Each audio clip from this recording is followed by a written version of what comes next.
আমার কথা তো বলতে দেবেন, তা বলতে না দিলে আমি কি করে বুঝাবো? ফালতু কথা বলি দেন, বলো খবরদার। ল্যাঙ্গুয়েজ সোজা করেন, না সোজা করে দেবো কিন্তু একদম।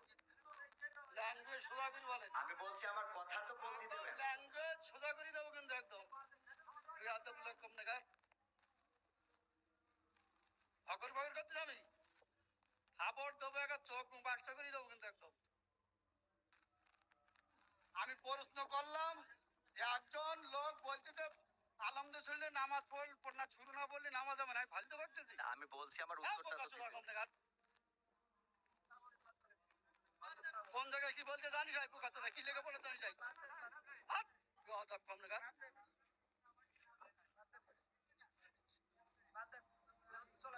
একদম বাস্ত করে দেবো সব একদম।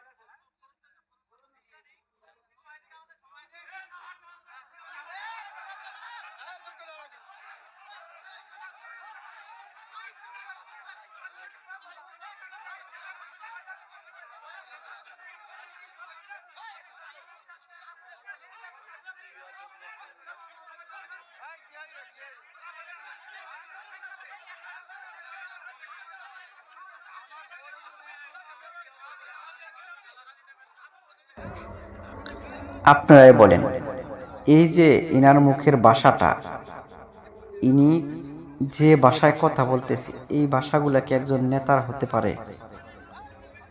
একজন নেতার মুখের কথা কি এরকম হতে পারে? একজন নেতার মুখের কথা থাকবো পাঞ্চল ভাষা, তার মুখের কথায় সবাই আকৃষ্ট হবে, তাকে ধৈর্যশীল হতে হবে, ধৈর্যের সাথে সব কথা বলতে হবে, এত রাগান্বিত হওয়া যাবে? অথচ দেখেন ইনি কি অবস্থা ইনার। এদের মতো নেতার কারণে আজ বিএনপির এই দুরবস্থা। অথচ দেখেন জামাতের এক একটা নেতা কত সুন্দরভাবে, কত মোলায়েম সুরে তারা কথা বলে, তাদের কথা দ্বারা সাধারণ মানুষ আকৃষ্ট হয়ে যায়।